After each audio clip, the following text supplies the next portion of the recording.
నమస్కారం అండి. తేలిగ్గా పుట్టుకెళ్తుంది లోపల ఏమన్నా ఉందంటావా? ఊళ్ళో ఏ పెళ్లి దగ్గర గాలి పెట్టి ఎట్టుకొచ్చి అది పోయినా వెళ్ళేటప్పుడు ఫిలప్ చేసి వెళ్తేమో. ఏం తత్తుడు అలా తెలుగున్నావేంటి? తండ్రిని కాబోతున్నానయ్యా. అయితే ఆనందించాలి కానీ అలా బాధపడతావు. అది తండ్రి ఎవరో తెలియక ఒరేయ్ అబ్బాయి అంటే నెల తప్పి నేను ఆడికి కాదు ఆ తడికి చచ్చి వెతుకు మరి ఒరేయ్ ఏంటో. నువ్వు వెళ్ళి ఫోన్ చేయ ముందు నీ కొందరు రేయ్ అత్తరు చెల్లి ముందు పిలిచారా ఏంటి బాబు అలా చూసేస్తున్నా ఈ పెళ్ళాడావిడ సొత్తంటే చచ్చిపోయిన మా ఆవిడ గుర్తొచ్చేస్తుందరా. ఇంతకీ నీ ఆవిడ ఎలా చచ్చిపోయింది? దానికో ఎదవలవాటు ఉండేది. ఏ తడికి చచ్చి టైపా నిప్పు ఆహా. కొట్టుకెళ్ళి ఏది కొన్నా రుస్సుస్ మరీ కొనేది. ఆహా. ఆ అలవాటుతోటి ఓసారి ఎలకల మంది కొనడానికి వెళ్ళి 2 గరిట్లు నోట్లో వేసుకుంది. ఆ. ఇంటికి వచ్చేసరికి ఎలకలాగే చచ్చి. అసలు ఈయన చేసుకున్నందుకే పోవాలి. ఏమండి పెళ్లి కూతురు అన్నాక అందంగా ఉంటే సరిపోదు, ఆనందంగా కూడా ఉండాలి. కాస్త నవ్వండి. అది మీరు ఎప్పుడు అలా నవ్వుతూనే ఉండాలి. ఆహా పెళ్లి కూడా గెటప్పుడు అదిరిపోయి బెదరు. Thanks brother. దేనికి? నా పెళ్లి చేసి నీ మాట నిలబెట్టుకుంటున్నావు.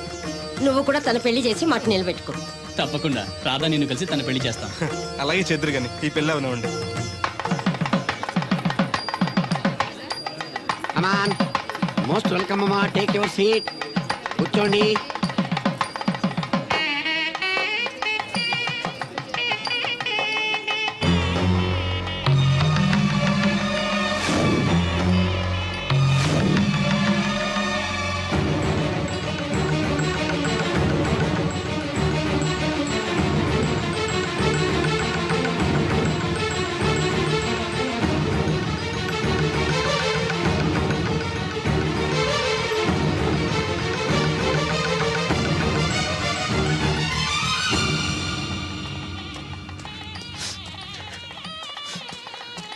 దేవుడు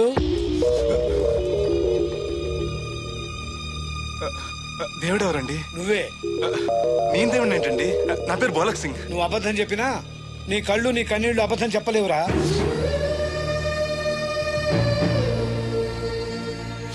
క్షమించండి మాస్టారు. ఏమిట్రా ఇది? నువ్వు బతుకుని రాధను పెళ్లి చేసుకోకుండా దగ్గర నుండి మరో వ్యక్తి పెళ్లి చేస్తున్నావా? మీరేగా చెప్పారు మాస్టారు, ప్రేమించే ప్రతి వాడికి ప్రేమను గెలిపించుకునే అవకాశం రాదని. ఏమైందిరా?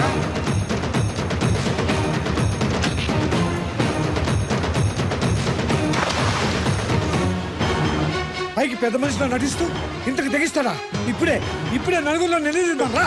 వద్దు మాస్టర్, అమ్మాయి గారు నాకు ఇచ్చి పెళ్లి చేయటం అయ్యగారికి ఇష్టం లేదు. కాదని నేను చేసుకున్నా కూడా అమ్మాయి గారిని సుఖపెట్టలేదు. ఏ ఏడాది పట్టి కష్టపడితే 25,000 సంపాదించగలిగాను. ఆ డబ్బుతో ఆవిడ కష్టపట్టగలను కానీ సుఖపెట్టలేను. అదే అబ్బాయి చేసుకుంటే కారుల్లోనూ విమానాల్లోనూ తిరగచ్చు, పెద్ద పెద్ద మేడలు ఉండొచ్చు. ఆస్తి అంతస్తు మనిషికి హోదానిస్తాయేమో కానీ సంతోషాన్ని ఇవ్వలేదురా. మనిషికి కావాల్సింది ప్రేమించే మనసు. బతకడానికి డబ్బు కూడా కావాలి మాస్టారు, అది నా దగ్గర లేదు. కానీ అబ్బాయి దగ్గర ఆ డబ్బు, ప్రేమించే మనసు రెండూ ఉన్నాయి. అమ్మాయి గారు అబ్బాయిని చేసుకుంటే సంతోషంగా ఉంటారు. నువ్వు జీవితాంతం బాధపడుతూ ఉంటావా? అమ్మాయి గారు సంతోషంగా ఉంటే నేనెందుకు బాధపడతానండి? కానీ రాధకి ఈ నిజం తెలిస్తే దయచేసి చెప్పకండి. అందరి దృష్టిలో దేవుడు చచ్చిపోయాడు, మళ్ళీ బతికించకండి. ఈ పెళ్లి జరగనివ్వండి. బాబు మంగళసూత్ర ధారణం చేయండి.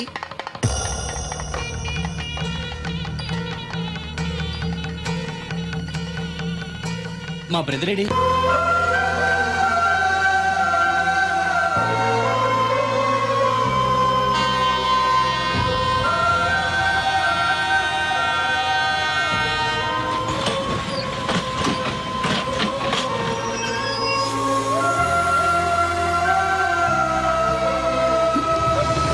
అందరూ నువ్వేంటి ఎలా వచ్చావు? నువ్వెందుకు వచ్చావు?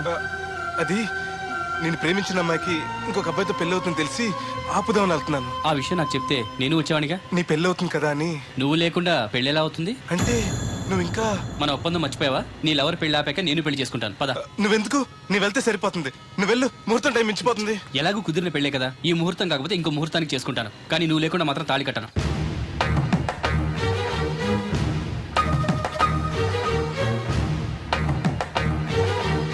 అడిగిలి చచ్చేది క్యారేజ్ పంపించావా?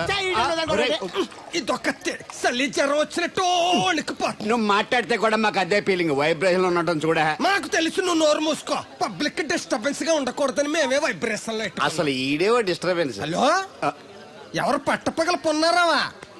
ఏంటి రేపు మీ అమ్మ జనమా 50 బిందెలు నీళ్ళు అయ్యాలా కుదరదు. ఏంటి ఇక్కడ సోదరు గారు కూతురు పెళ్లి రేపు కూడా వండాలి ఆడుతున్నాడు. నీ దినం కావాలంటే ఎల్లుండి ఎట్టుకోవచ్చు పోతాను. ఇదిగో, దీంతో 96 బిందెలు ఎడవుల్లో మరిచిపోతావు, గుర్తెట్టుకో. నువ్వైనా గుర్తెట్టుకో. అయ్యో ఎక్కడ దొరికాడు రైడు?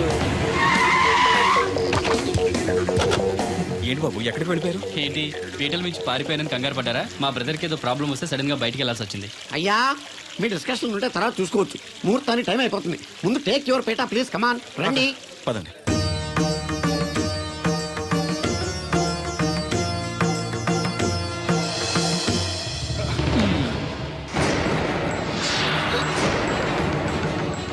ఇదేంటి బాబు, పీటల మీద అతను కూర్చోబెట్టారు? పీటల మీద కూర్చోవాల్సింది పెళ్లి కొడుకే కదా అంకుల్. నేను పెళ్లి కొడుకునేంటి? మాస్టర్ నాకు అంతా చెప్పారు.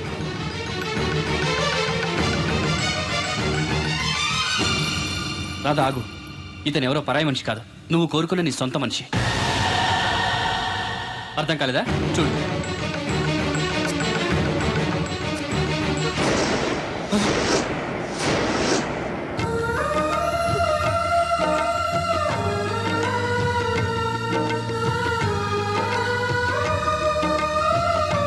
నువ్వు బతికే ఉన్నావా?